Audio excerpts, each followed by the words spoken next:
bienvenue. Welcome, everyone, to a night of all things Alpine for 2023. How are we feeling? You can do a little bit better than that. How are we feeling?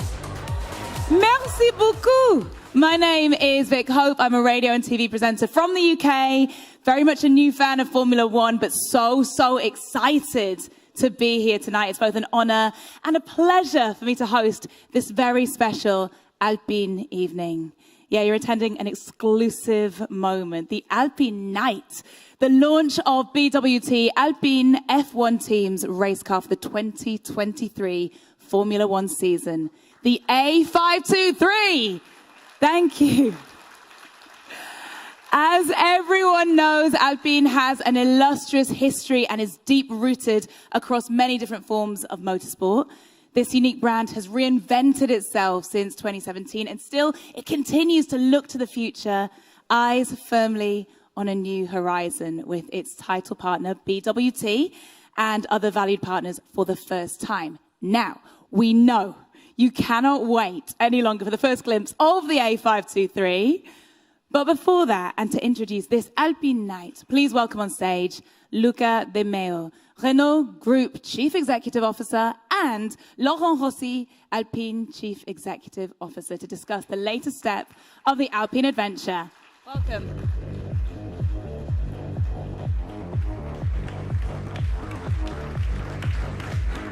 Hello. Good evening, both of you.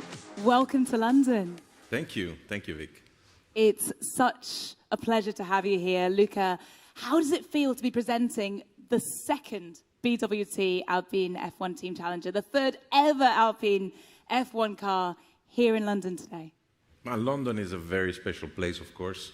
And, you know, we are a French team, but also a British team. So I think it's also a tribute to all the people that are sitting and working in Hampton. So we wanted to be here. And it feels good. I think it's the second time we do... Third time. And I'm getting used to it. But every time there is a little bit of emotion when the car comes out, the season starts. Actually, this year it looked very long, the break, to me. I didn't know what to do on Sunday afternoon, so it needs to start again. It's good to be back. Yes. It's very good to be back. It's only 2 years. The Renault Group revived the Alpine brand, it's safe to say, entered F1 and got these first successes. What does it mean for the group? But look, 2 years and a half ago when we started, the company was in a very bad situation. And so such kind of situation, you always have the risk that someone comes with a funky idea, for example, to stopping, this kind of activities. And that was a little bit the trend. But I'm a Formula One fan. I'm a motorsports fan. So I always said, over my dead body, we have to find a solution. And the solution was to actually put the Formula One team at the center of a bigger project, which is actually the revival of a glorious brand like Alpine. And so the message is Formula One, motorsports is, I think, big important part of a bigger story, which is the relaunch of this fantastic sports car brand. Well, looking back to last year, after achieving 4th place in the Constructors' Championship in 2022, are you satisfied with what you've seen so far from your F1 involvement? Well, look, I think we did progress, the first 2 seasons. I see that the team is coming together always stronger. So I hope that that kind of trend will continue. So our ambition is to move closer to the top. We are here for the long term. Yeah. We are here to create a top team. We are here to create a solid team. I have the feeling that, speaking to Laurent, to Otmar, to Pat, to everybody, that they're getting stronger and stronger together. I think they had a good time during the winter. They could work without a lot of, issues. And so I'm pretty optimistic that we will continue the path. Well, F1 is indeed a great stage to build awareness for Alpine. What are your expectations for 2023? I hope that we get closer to the top guys. We had a certain distance last year. I think it was, 250 points, something like this. So the gap is large.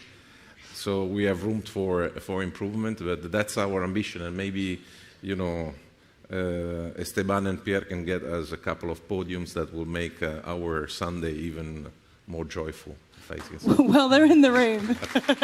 So you'll be able to give them that message yourself a little bit later. Laurent, how is Alpine's road car program benefiting from its Formula One involvement? Well, yeah, Luca said it. At the heart of the project, the idea was to leverage the F1 exposure to lift the brand. And as a matter of fact, after 2 years, our sales and our brand equity, the value of the brand itself, they have more than doubled in only 2 years, which is tremendous. It's a success already. The F1 calendar also offers us the opportunity to explore and assess new markets. So for instance, we have 3 races in the US this year, and it's going to give us a great chance to further refine the potential of a market that has shown a lot of interest for Alpine in the past 2 years. Case in point, after our win in Hungary in 2021, the day after, we had 400% increase in car configuration on our website, of which the 4th position in terms of numbers of visits was the US. We don't even sell an Alpine in the US. So that's helping a lot, big time.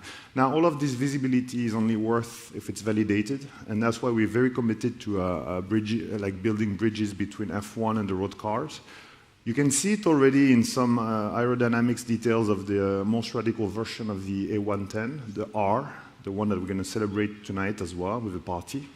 And you're going to see it even more so in the future in our next lineup, which is all under development, leveraging the great people of Enstone and Viry. So this is working for us. And Laurent, what do you expect from the 2023 season? Well, you heard the boss. Yeah.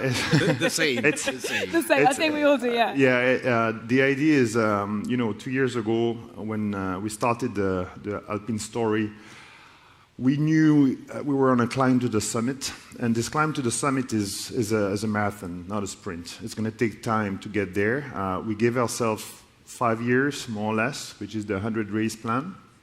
We were 5th in 21, 4th in 22. Naturally, now we're looking at the top spots. But as Luca mentioned, the gap to the 3rd was rather large, and we need to bridge that gap. So we want to finish 4th again, very minimum target assignment for all these guys, and I know they can do it.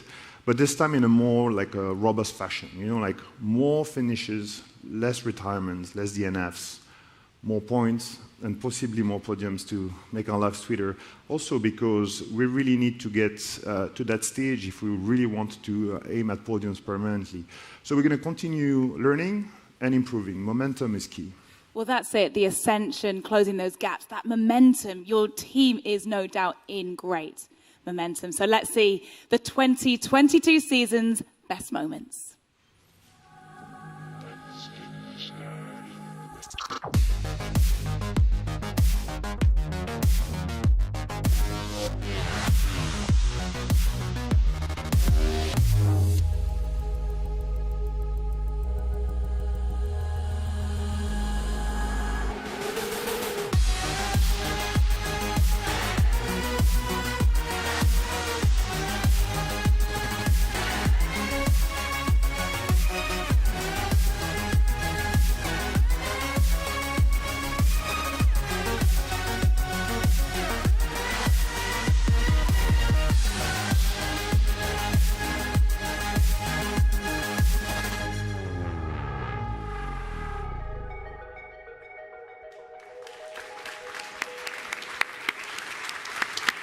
Luca, you said at the beginning it's quite emotional looking back. Even just seeing those highlights, it does get you quite emotional, doesn't it? Yeah, I'm a fan, so. It is, yeah. It's amazing to see. It's exciting to be here. And in a few seconds, we are set to reach a crucial moment of the evening. Who's excited? Thank you. Are you ready? I think we can't wait any longer. Let's go.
Joining me on stage now will be the team principal of the BWT Alpine F1 Team. Please welcome Otmar Safnauer.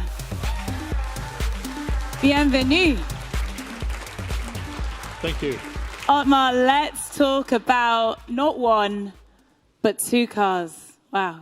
Talk me through it. Well, we did this last year. We started with a pink livery, and most of our season was in the Alpine blue.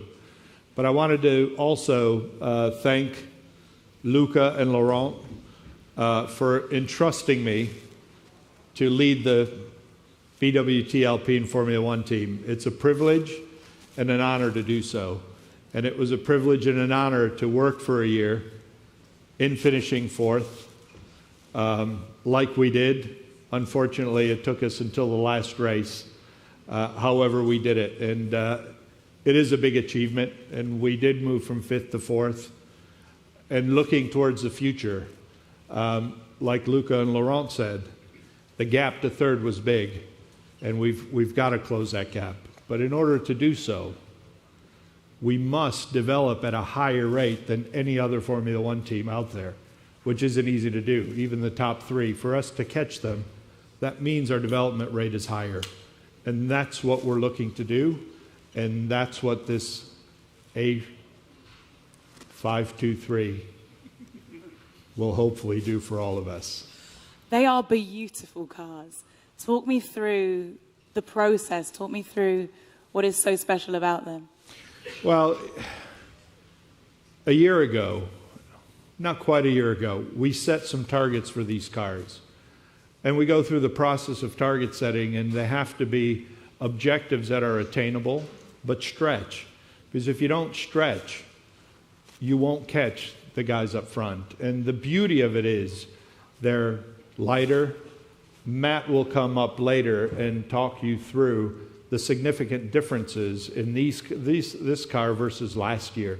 And there are differences. And what I liked about it is that the differences that we put into these cars will enable development.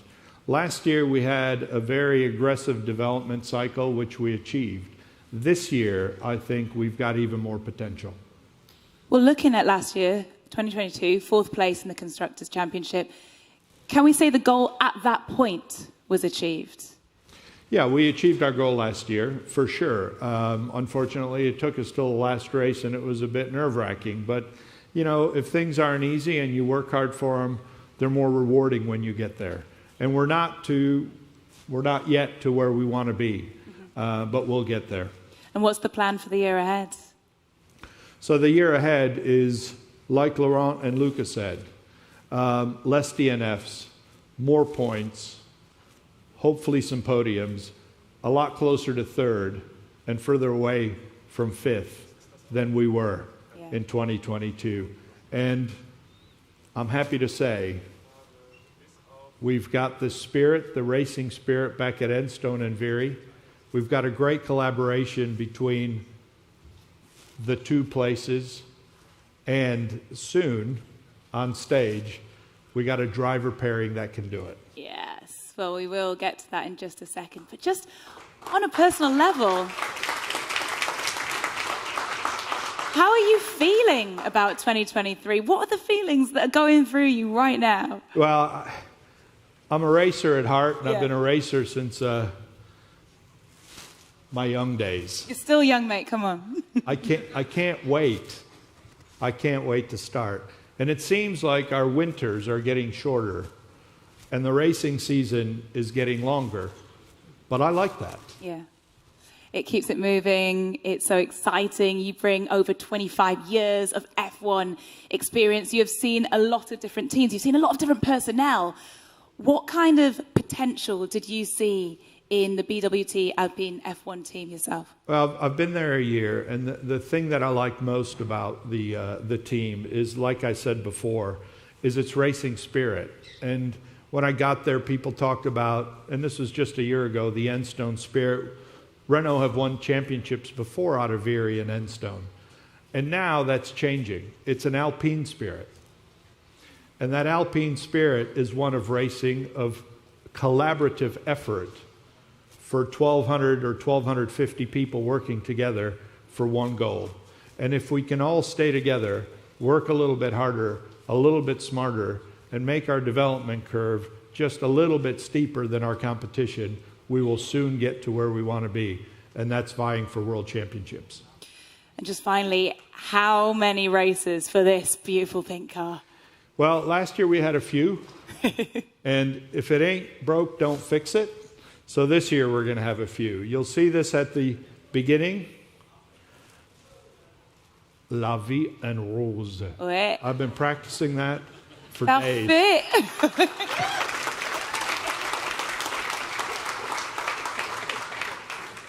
But the Alpine blue will be our predominant racer. So although we'll see pink, we'll mainly see blue. And pink is a color that's brought to us by BWT, our title partner. And the reason it's pink is because with the pink, they want to be noticed in the fact that they're helping change the world and reduce plastics. You know, they're all about filtering water at source so we don't go out and buy little bottles of plastic. And I think the Formula One team itself, because we've eliminated plastics when we travel, I think we've saved 14,000, 15,000 bottles of plastic, just our team. So it can be done, and I want to thank BWT for being our great partner, and that's the reason for the pink. And our other main sponsor and partner, BP Castrol, we've been working closely with them, and I want to say, and maybe it's the first time you've heard it, but I'm confident, and I know that they've produced the best fuel and the best lubricants for our powertrain in Formula One. And with them, we get more performance, and I want to thank them. Otmar, I love to hear it. La vie en rose and the Alpine spirit. As you said, for the first time ever, Alpine F1 Team will have a full French lineup. So take a look at this.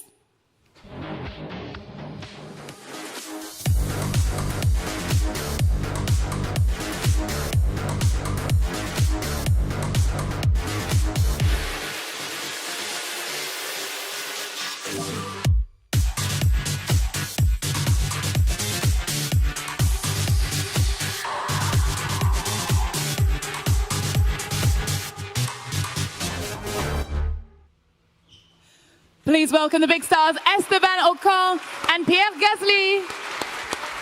Hi. Hello, everyone. Bienvenue. Merci beaucoup. Good evening, gentlemen. It's great to have you with us tonight, Alpine's drivers. I know you've been really busy preparing for the season, right? Super busy, yeah. But it's been a good winter. I think we are obviously very proud of the work we have all achieved. And, you know, the little bonus, obviously, is that we drove the car already, which, you know, has been obviously sensational to be driving again. You know, all these hours of work from everyone, from Viry to Enstone, thousands of people, you know, working to deliver this car.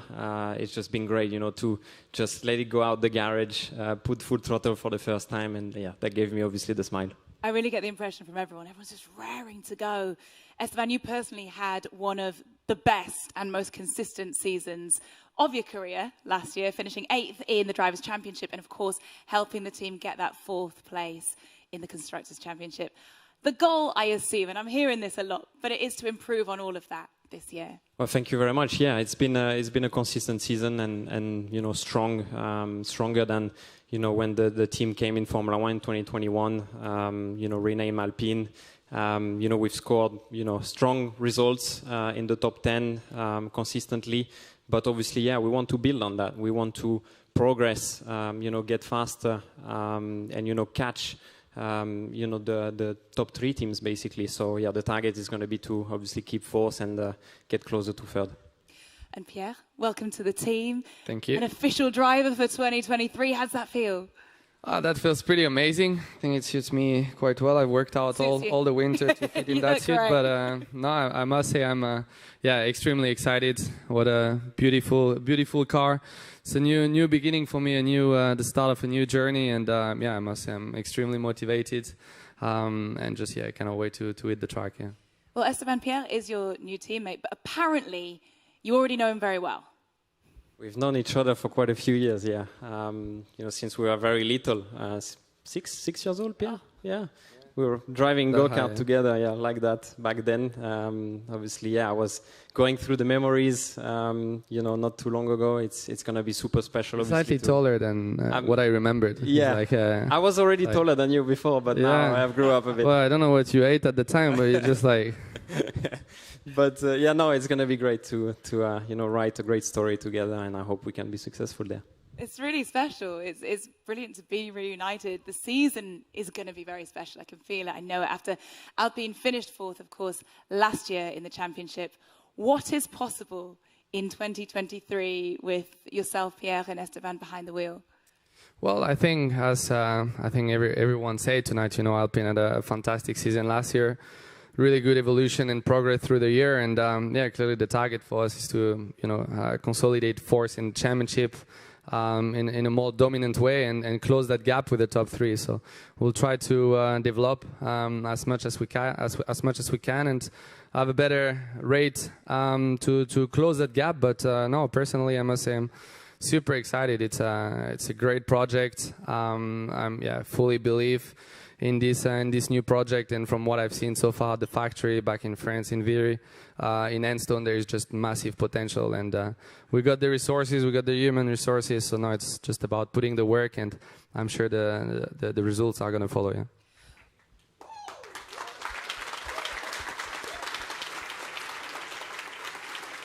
And Otmar, for 2023, we have a new reserve driver as well. Although he can't be with us here tonight because he's in Bahrain getting ready for the F2 championship where he should be testing, but we would like to announce to all of our Australian friends here and others that Jack Doohan will be our reserve driver for 2023.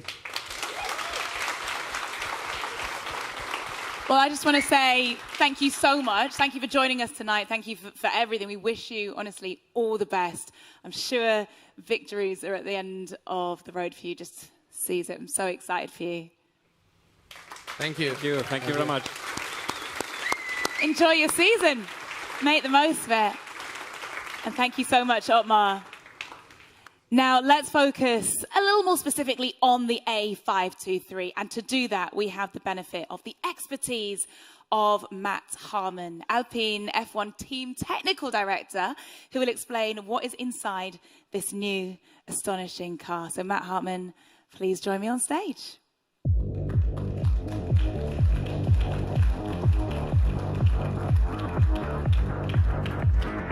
Good evening. Good evening, Vic.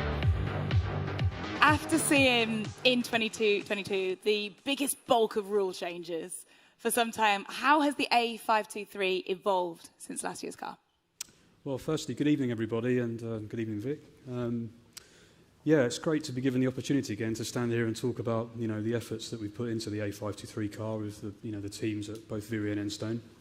And to be honest, I'd just like to walk through the car really and just kind of talk about front to back what we've changed and why we've done it. Take it away. To start off, just to link in with what Otmar said about targets, the first thing we did with the 523 is set ourselves some aggressive targets, targets that were going to challenge us, but we're going to deliver what we need to do to compete at the right level.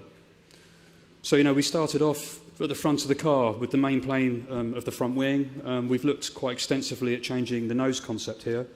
There's a very different structure in here which allows us gives us more freedom to change more elements of the front wing, particularly more quickly, and allow us to control that airflow more consistently into the front suspension area. As we move a little bit further back, we start talking about the front suspension and the brake cooling systems. The front suspension concept is exactly the same as the A522. But it's not the same in terms of its kinematic and the way it works. We've changed the position of our wishbones quite considerably, again, to help with that pressure and the flow through that area, to make sure that we present that air to the front of the floor in the right attitude. making sure that we can balance the amount of airflow that's going both over the top of the floor and into the diffuser itself, into the front fences. We're always controlling that distribution of mass flow between what goes to the rear of the car and what gets outwashed outside. As we move a little bit further back, we get to quite an important part. You know, we're talking about the cockpit in here, and as we saw earlier, we've got Esteban with us, but we've also got Pierre now, and we've had to work quite carefully to make sure that both those guys are very comfortable in the car. It was great to see that on the recent running of that car that they both were very happy with that, and their controls and their position and their comfort was excellent, so that's very important. As we move a little bit further back again, we start talking about the edges of the floor and the bodywork. This is going to be quite a big hunting ground for us through the season as we look to continue with that very aggressive development pace of the car. We've developed this quite considerably last year, and this year we'll do the same again. And as you can see, there is quite a deep gully that we try and run that mass flow of air to the back of the car, improving the energy at the rear of the car, which is where a lot of our load is placed. You will also see a great deal of development on the edge of the floor. This is something, again, that will be quite important to us as we develop the floor and we try and control some of those structures there. In the middle of the car, we know we've got a very important section, the power unit, the powertrain in general. We know we've had a few problems in this area on the A523 in the way we've integrated that into the car, and it's given us some issues around not finishing races. We've worked on that together collaboratively with my colleague Bruno and his team at Viri to make sure that we've got that reliability back, that we give ourselves the best chance of ensuring that we finish those races. And actually, we've very recently run the car on a full powertrain dyno configuration and done an extensive amount of mileage, which basically is where we run the whole car on a dyno and check it. And that was very, very good. And there's a lot of confidence, and that great piece of work that we've done together collaboratively has shown some great benefits. But on top of that, we've also looked at changing some of the aerodynamic affecting components. So the heat rejection system, for example, or the cooling system, as it might be more commonly known. We've taken some of the cooling system that we would normally have had on the centre line, and we've reduced it. We know that because we want to try and control some of this mass flow going to the rear of the car. But normally we would just take that amount of face area and we would put it in the side pod. But actually the teams have worked really aggressively at improving the efficiency of that system. So actually we've removed it from there, but we've not put it in here. We've made the system smaller. And also we've managed to reduce the plenum temperature of the engine as well, which again gives us not only an aerodynamic benefit, but more crank power. As we move a little bit further on, we get to the rear of the floor where we may or may not know, but the FIA changed some regulations for us, which was very kind of them. And it actually meant that we needed to lift the floor edge slightly, and that loses us some load at the rear of the car. But we gained that back quite quickly. Our aerodynamics department were very good and effective at gaining that back, and now we've accelerated through that. Now we get more towards the rear of the car and the rear suspension. The rear suspension is a big change for us. We've changed concept. We've gone from a pull rod rear suspension to a push rod. For quite a few different reasons. Firstly, we need to take some weight out of our car, and we did have a very interesting concept for last year, but this one is more interesting. It's a little bit simpler with the push rod, and it's allowed us to take an awful lot of weight out of the rear of the car. Also, we've put a little bit more complexity into the inboard system, such that we've got more modularity for our trackside engineering teams. We need to give them tools to be able to set up the mechanical balance of the car, and that's what they have. But most importantly, we've controlled the airflow through here. It's much cleaner. There's less blockage so that we can get more air out through the rear of the car. That's really, really important, and it's going to be a good development for us as we move forward. And then last, but no means least, we get to the rear wing. And the rear wing is something that we have a few rear wings through the year as we go through different races, but it's all about efficiency. So we're trying to make sure that we have a similar or more load at the rear wing, but a much greater efficiency, so less drag. And the way we do that is by optimising the beam wing, which is the lower section of the rear wing, this section in here, and that allows us to make sure that we've got that real lowest drag in the car. So that, in summary, is what we've done with the A523, but just taking a step back and talking globally about the car, something that you hear a lot about with the 2022 vehicles that you would see on track is we needed to take weight out of the car, and we've had a very aggressive weight reduction program, and it's really pleasing to be able to say that the car will be underweight this year. We will have ballast in the car, and we will be moving it around to optimise that weight distribution, which again is a fantastic performance tool for us and our trackside engineering teams. So yeah, that's the A523. Look forward to taking it to TO8 and then racing it at race 1 in Bahrain.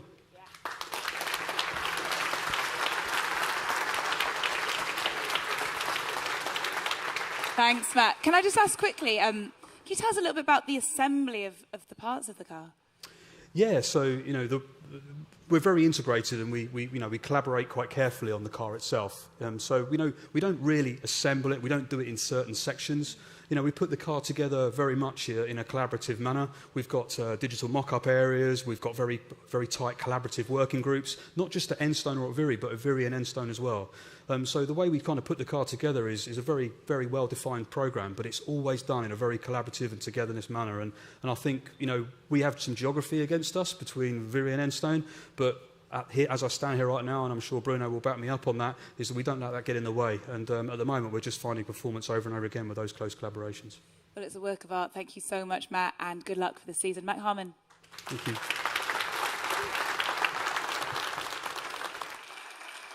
Right, more news. Yes, more news to come as we move on to the next part of the programme. Right now, stay tuned, dear public, as Alpine opens a new chapter in its history. You don't want to miss this.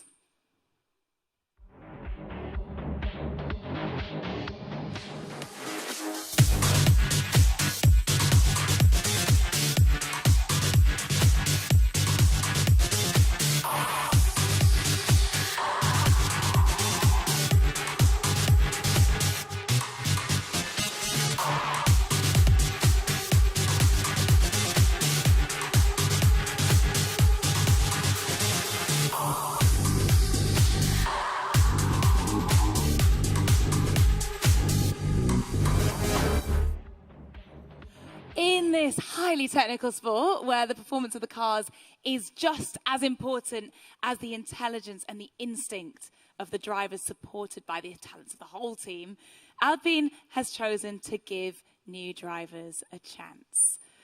This is the ambition of the Race Her program, which, Laurent, you're now going to tell us a bit about, right? Yes. When Luca appointed me CEO of Alpine 2 years ago, he gave me a very simple mission: make Alpine a successful car and motorsports company.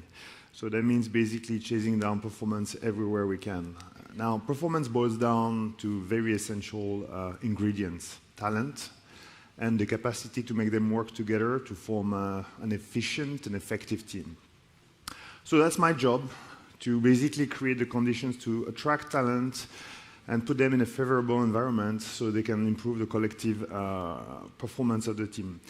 Now, the only issue was that up until recently, we were not equipped to do that, simply because the automotive industry in general, and motorsport in particular, are pretty much a man's world. You have very few women competing, working in this industry. So that was a limiting factor, because in fact we were depriving ourselves from half of the talent pool in the world. So how do you want to build the best team with that? So that's why we decided to create the Race Her program, to address just that, simply by detecting, hiring, and developing female talents, and therefore to strengthen the Alpine team. It's our way of giving equal opportunities to everyone and fuel the future performance of Alpine with inclusiveness and developing women from at every rank in the company, not just drivers, engineers, mechanics, everywhere in the company, because in fact, half the world is made of it. Half the population. Yeah. Thank you so much, Laurent.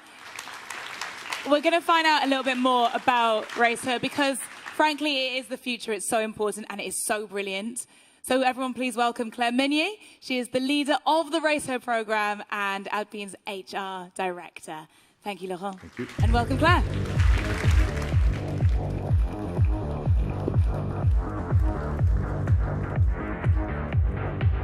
Claire, first of all, how exciting is it to run a program like this? So, good evening, Vic, and good evening, everyone.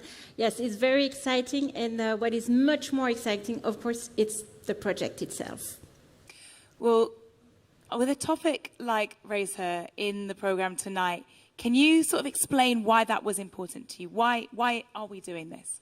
So we are doing it especially tonight because, as you understood, we launched our car for the new season, and it's about having the best drivers in the best car. So it's about performance, and we will make it only if we extend our pool of talent and if we promote diversity at every level of our organization. So can you remind us of the ambition of Racer? What's it all about?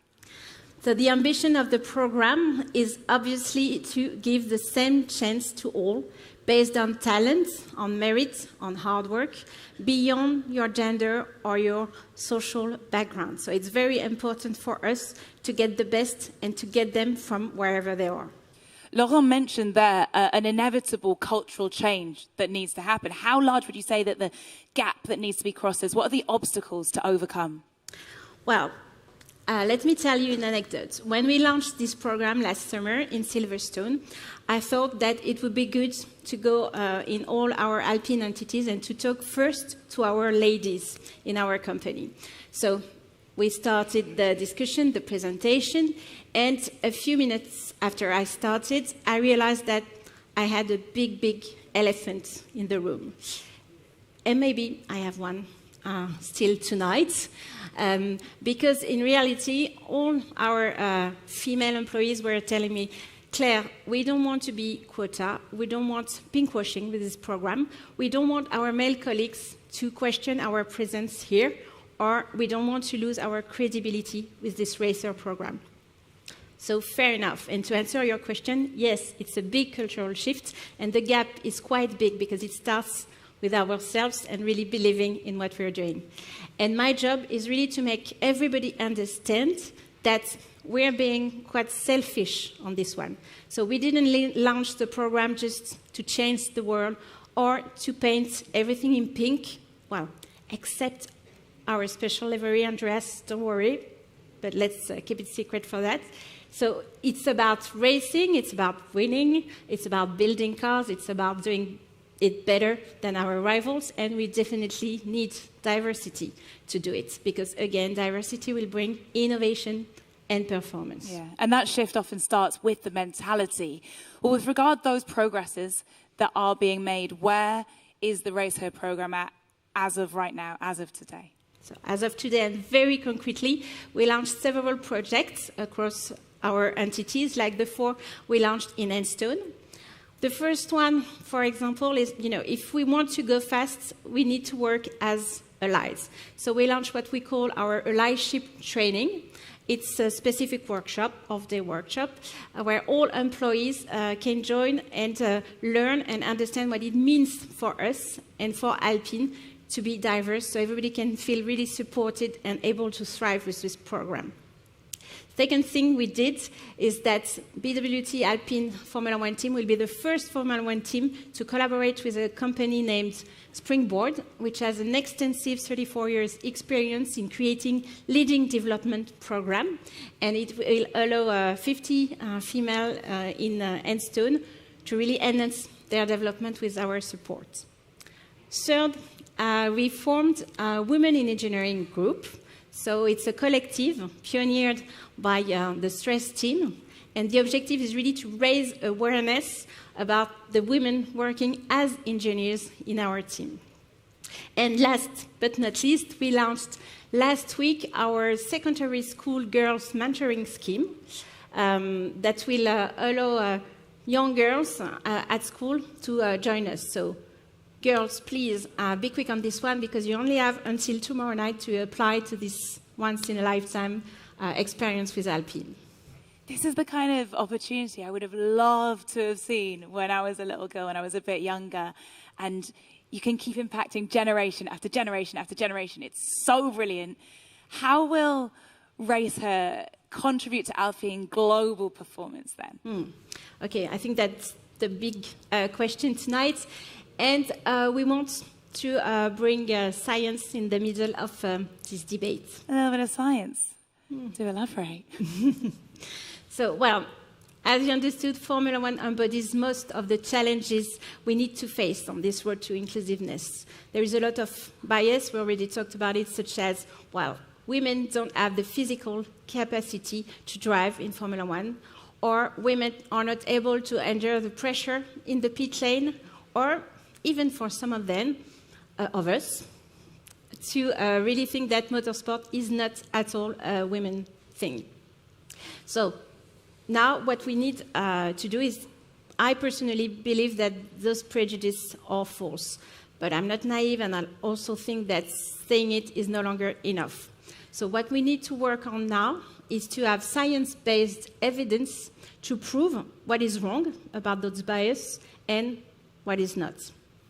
And as you know, we are collecting and analyzing a lot of data about our cars, but we are not doing it with our drivers. So the objective is really to collect all data about our drivers, whatever their gender, and to really understand what is the performance made of and what are the differences between male and female when driving a car.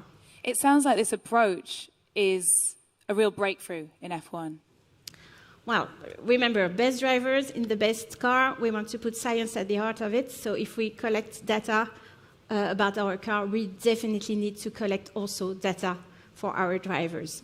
So we are launching tonight our Human High Performance Center. So it's a center where all our drivers, whatever, again, their genders, their age, the competition they are involved in, will be first assessed, and then they will be trained based on performance metrics. So it will be a unique center where we will implement a scientific protocol, especially designed to that end, and also a bespoke research program, and we will collect all kinds of data like physical, physiological, cognitive, and emotional data when our athletes are driving their car, so we can better understand their performance, and that Julian Walls and his team, overseen by Otmar, of course, will be able to create tailor-made training program. It's such good news. Thank you, Claire. And I understand to embody this cultural change, you have appointed role models for the Alpine Race Her program.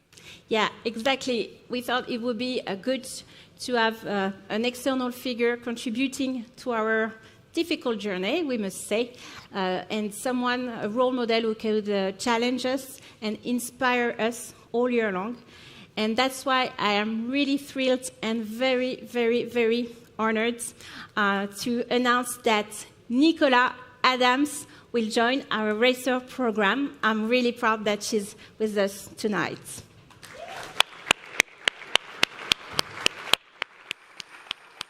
Well, on the subject of Nicola Adams, take a look at this film.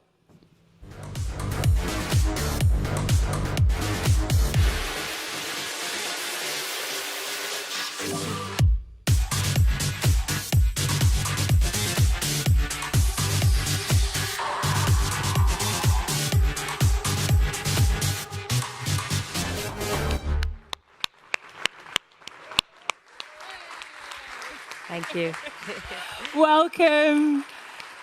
Nicola joins us tonight, which is a huge honour. I don't know if it's necessary to remind the audience tonight how many gold medals you brought home. You are so famous here in England, a former professional boxer, two-time Olympic champion, and particularly committed to tackling equality issues. Nicola, why Alpine? I'm just so happy to be a part of the programme. It's something that really personally aligns with me, and I know there's a lot that needs to change in terms of diversity and gender and inclusion surrounding women's sport. And what's your role specifically going to be in this programme? So I'm going to be mentoring the brand team, the academy drivers, right the way through to the employees and the rest of the team, because I know what it's like to experience prejudice, being in female boxing, a male-dominated sport.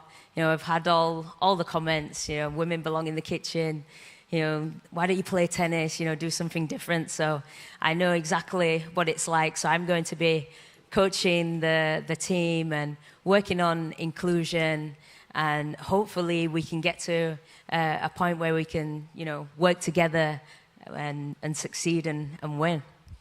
I know during your career you were given the nickname the Lioness. So for any young girls in the room, for anyone watching at home, where do you get that fire? Where do you get that energy? Can we give them that energy right now? Oh yeah, definitely. I think I got that because I've got a lion's heart, but also I like to work together with people, and just like the lioness. I like to work with people and protect the people around me. So I'm definitely excited about working with everybody at Alpine. Well, thank you so much, Nicola Adams. And joining you is a lady aged 19, British Belgian. In January 2022, she landed in Belgium with her ultralight two-seater aircraft, becoming the youngest female pilot to complete a solo round-the-world flight. Take a look at this.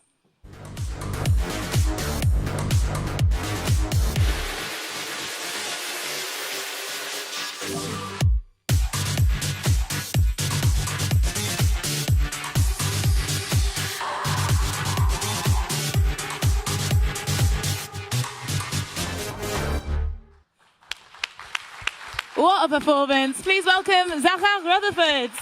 Welcome. Hello. Thank you so much for having me. Zara, you have had a mission since you were a little girl. What was it? I'd always dreamt of being a pilot, and with that, to fly around the world. And finally, last year, I was able to complete that. It took me 5 months, and I actually spent a month in Siberia. But I lacked that female representation that I needed. And so for me right now, it's looking to try and encourage and inspire young girls to follow their dreams. What an incredible achievement, and you can pave the way for so many others. How will you specifically contribute to this program? What's your role? I'm here with Alpine as a mentor. I'm trying to, again, just be that representation that I lacked as a child. I think it would have really helped me if I could see myself, if you will, in the career that I wanted. And so that's what I'm hoping to tell these girls, is to really go for your dreams and go do something crazy. They always say you can't be what you can't see. Well, we can see you. So this is the start. This is so cool. Thank you so much for bringing your experience to the team and for being here tonight. Both Nicola and Zara, thank you so much. It was a pleasure.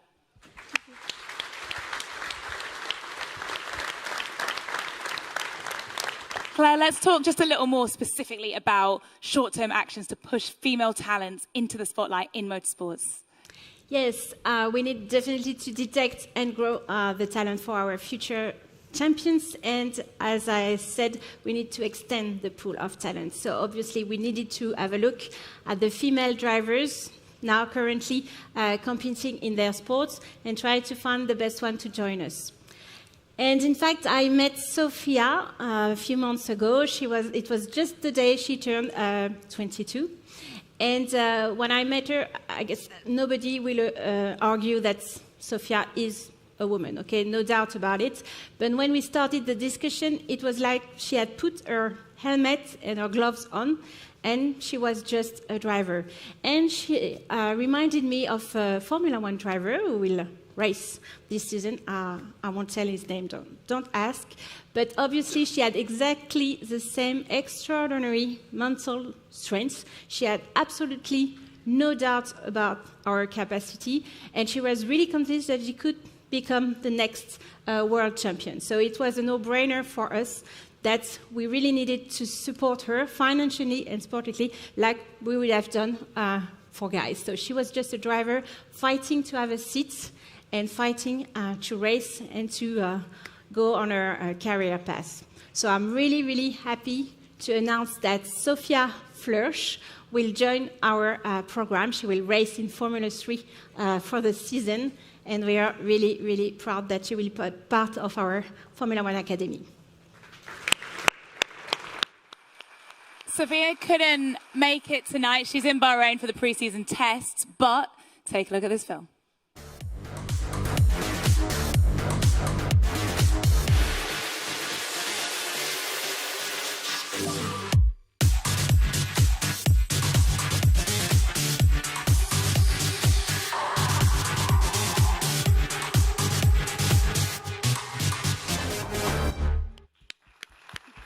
What a night!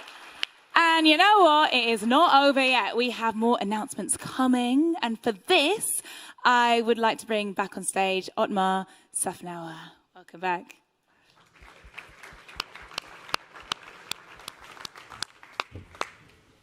Otmar, as you have such a key role in promoting new talents. I assume that Racer is important to you as team principal. Yeah, well, I'm happy to be a part of the diversity and inclusiveness that through the Racer program we're trying to promote. Because ultimately, for me, I don't care where the talent comes from, whether it's engineers or young ladies driving cars.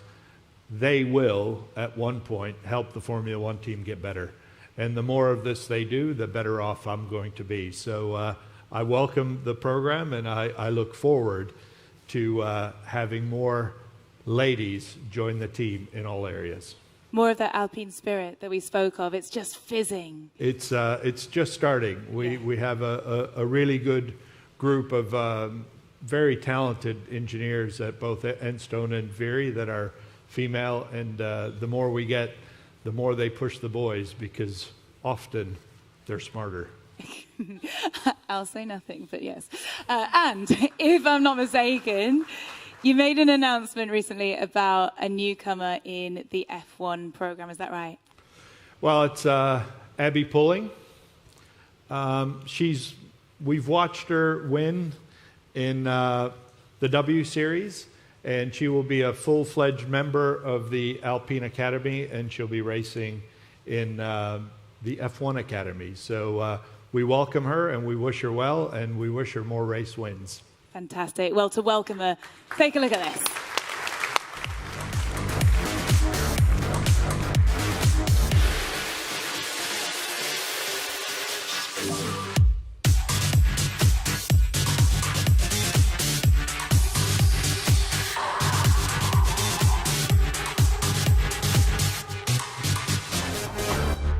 Abby Pulling. Okay, let's zoom out a little bit now to the bigger picture. You're going further by supporting female talents at an early stage as well, right? Yes, exactly. Well, when I saw Esteban on the stage earlier on, I remember a story he told me the first time we met. I don't know if you remember Esteban. But do you know, Vic, at what age Esteban and Pierre started karting?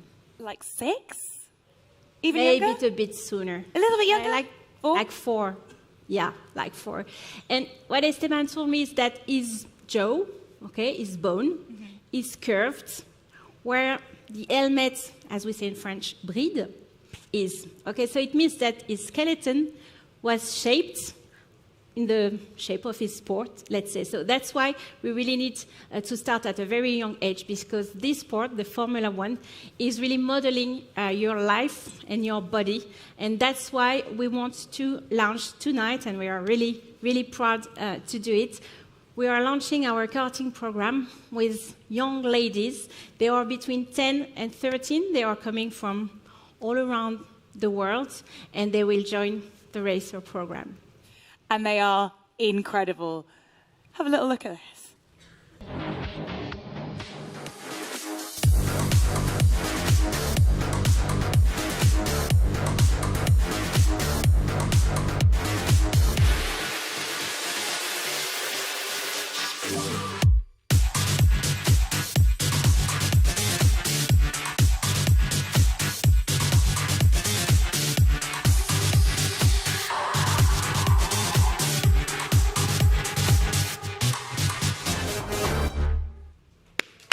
Welcome. They're with us tonight. Welcome.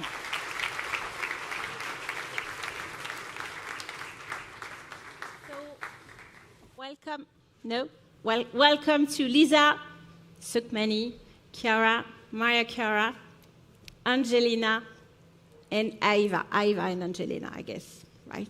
So a big applause for them.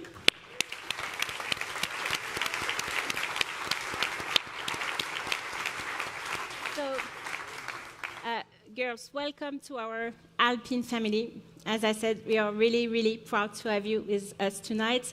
And be sure that you will get exactly the same management structure as the boys. We are partnering with ADD on this one, so they are quite famous for what they've done also with male drivers.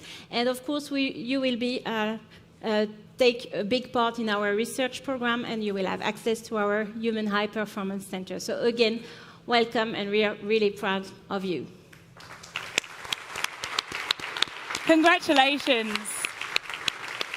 You have such exciting futures ahead of you. You are brilliant, brilliant young women, and I cannot wait to see what you do next. Please give these ladies a warm round of applause. Thank you.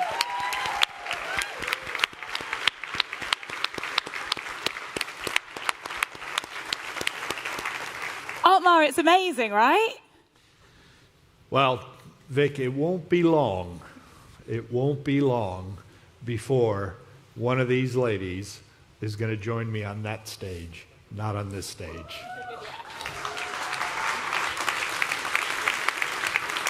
That is what we love to see. Thank you so much, Otmar. Thank you, Claire. Thank you, girls.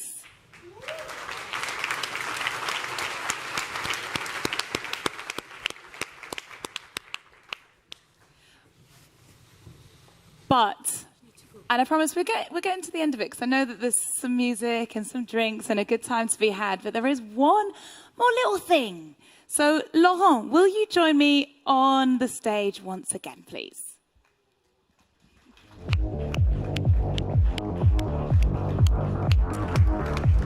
Just a little thing. Just a little thing, yes. So I'm immensely proud to welcome another guest, yet another guest. We already had like a lot of amazing ambassadors, role models. Frankly, I was flabbergasted. It's just like phenomenal. But we have another guest, and what a guest. It's more than a guest, as a matter of fact.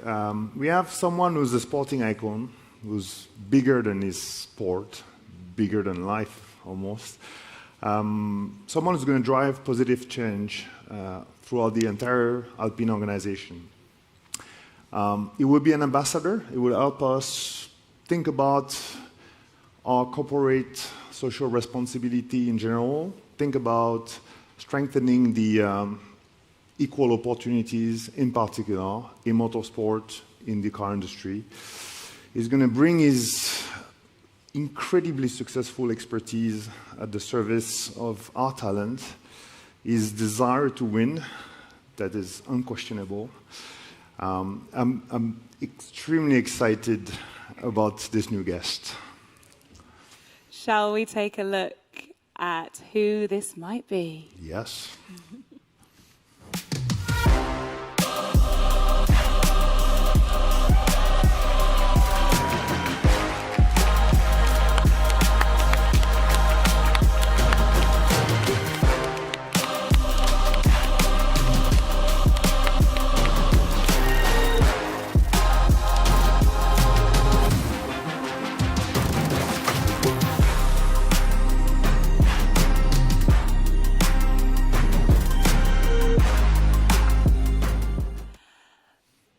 Quelle surprise. Please welcome Ballon d'Or, World Champion, Champions League winner, and newly appointed Alpine Ambassador, Zinedine Zidane.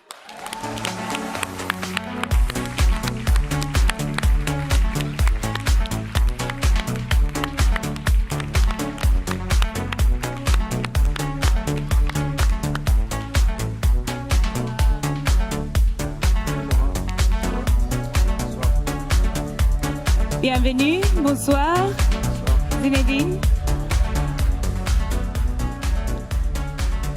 Bonsoir. Je suis ravi d'être ici. I'm very happy to be here today Super soirée. and to spend a great evening with you. I've seen great things and I'm ever so happy to be part of this team, to be part of the Alpine team, to be with you tonight. English is very bad. Français, c'est parfait. Oui. Okay. Tonight, on est très heureux de t'avoir avec nous. Tonight we are ever so happy to have you with us.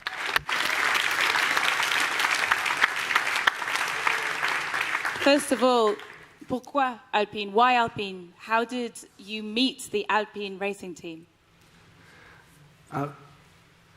Alors pourquoi c'est toujours une Why? c'est toujours une rencontre qui déclenche. It's always a meeting that is starting something, and I know that I had the opportunity to meet Laurent with David and the whole team, the Alpine team, for a Grand Prix. And I think we had a good exchange. We shared everything together. And I think Alpine and Laurent had a project to give the opportunity to young people to have fair opportunities for all the young talents. And the project, I was very interested in this project, and I said, why not see us again? And we are talking about it tonight, and we are all together here tonight. There are quite a lot of reasons why Zinedine must be working with Alpine, because it's obvious, but I would be able to say his human values of Zinedine, which are unbelievable. I would be able to quote his passion for car on top of that, and I would be able to quote his obsession to win, his willing to win, to have permanent victories as an athlete, and also, but the major factor that is important is the desire, the conviction, the intimate conviction to share the opportunities for everybody. For an example which is very important, and that's not the only one, but also to give to everybody, whatever their backgrounds, whatever their gender, to give them whatever their pedigree, for them to have the same opportunities, the same fairness, and to give room to the real, genuine talent for them to work. Because for us, effectively, for Zinedine incarnates all of that. He incarnates as well the determination, the hard work for it, because it's incredible, because Zinedine is unbelievable. I'm a fan of him. But Zizou, as we say in French, Zizou had a lot of hard work, and that is very important, because that's what we want. We want for everybody in Alpine to be inspired. You can decide not to believe myself in that when we are really engaged, involved into it, but you cannot doubt about a champion.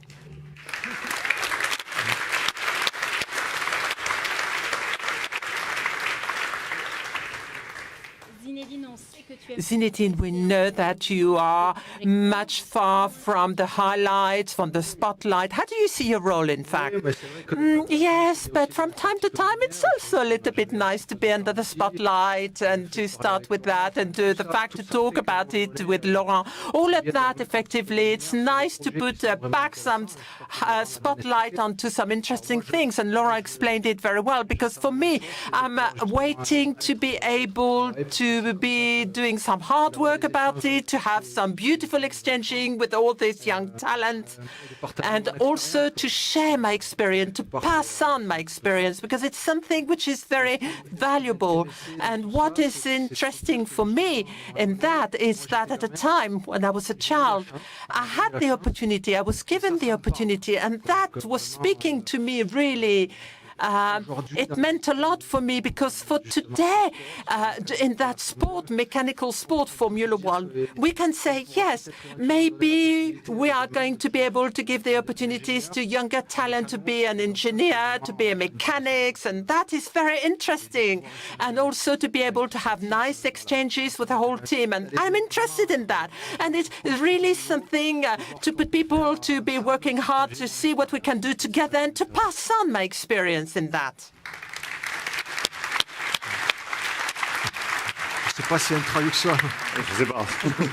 I haven't got a clue if there's a translation. For those of you who don't speak French, I'm sorry about that. Well, I mean, yeah, Zinedine is it's an incredible addition. Like, I don't even want to call it an addition to the team. It's like an improvement of the team. Zinedine, il va nous apporter en tant qu'ambassadeur. Zinedine as an ambassador is going to bring us a lot more than what we can imagine about it, because effectively he's going to mix his passion for cars, his true values, in order to help us to think about it, to ponder as a company, because we need to think about that. And he's actively involved for the green transition in the car for the cars. He's going to bring that to us, because effectively he has that sense sensitivity about it. And he saw the Alpine internet, the Alpine batteries, for example, A110, the Alpine electric model, because it's the first ever non payant de notre Alpine. Paying guest, if I might say so, to do so. And it's very important for us because it means that he's sensitive to what is touching everybody in the sport industry, because it's very important to have someone who's moving the lines further. And after Zinedine as well is going to help us on different other topics to push our values higher in order to help us not to rest on our laurels, but to say, yes, we've done the program, but Zizou is going to push us further because he's always been trying to work harder and harder during his career, and we're going to be engaged for all the equal opportunity projects, the Race Her, the mechanic competition as well, which is going to promote for the young talents, the best of the best, for the people who are currently at school, for them to try to have the opportunities to enter the F1 world, which is a very enclosed, closed world, and for the people to have their talent. It is going to be open to them. With Zizou, with Zinedine, is going to help us. It's unbelievable because it's got multiple facets, multiple dimensions. It's so exciting. It's wonderful. C'est très enthousiasmant, c'est vraiment... It's very enthusiastic, it's very exciting, effectively. It's a project that I was saying because I want to have an exchange, and that's what I wanted to do with Pierre and Esteban, because c'est toujours... It's always something... enthousiasmant super exciting, very thrilling to share things together, because we are talking about F1 and food because it's the same thing, but we're talking about passion, all these things. On aura plein de choses à se... We were going to have a lot to say to each other, and I think, yes, I'm eager to get started to have that experience. Merci. Thank you very much.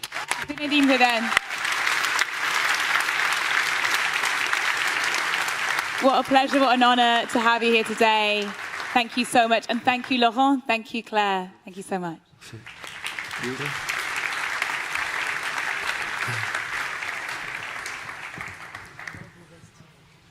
One more time, everyone. Zinedine Zidane. Pourquoi pas? And now it's time for our evening's conclusion. And to do that, we welcome back Luca de Meo.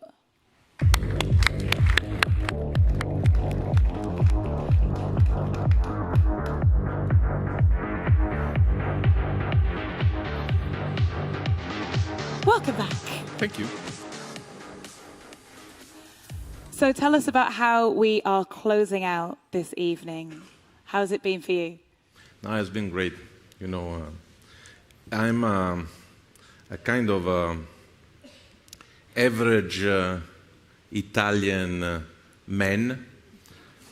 So there are basically three things that are important in our life. Go on. Football, Yeah. soccer, motorsports, and of course the mama. Now, to imagine that I would be standing on a stage with, in a presentation of Formula One when I was a kid with Zinedine Zidane. I'm a Juve fan. It looks like a dream. And your mom is in the... And my mom is today's 85th birthday. Yay! So Happy birthday, Mrs. de Meo. I'm going to say buon compleanno, mamma. She will see that in YouTube. No, I mean, I was looking at the girls here at the program, observing this. I, of course, knew about the program, but, you see it in the PowerPoint charts, et cetera, but it was actually, pretty emotional to see the commitment of Alpine, because, sports, competition, excellence is not only about, numbers or technology, it's also about value, right? And so I think we need to have a style as a company, okay? We need to have clear values. And Alpine is about giving a chance to everybody to climb to the top, like an alpine mountain, right? So this it's a perfect example of that. So I hope that everybody will understand that in our company, we will give the chance to anybody to climb to the top of the organization. Of course, I don't think I'm gonna stop, the evolution of the career of Nicola Adams, because it could be very, very, very dangerous. So I'm sure that one day she will take my job, hopefully. It's not such a nice thing like your job, but. Well, it's so good to see you. So thank you very much for coming, and it was a great event. You're fostering innovation, creativity, diversity. It's so brilliant. So thank you so much, Luca. Thank you. Thank you so much, Laurent. Oh, thank you, Luca. And most importantly, thank you all for being with us here tonight. Thank you.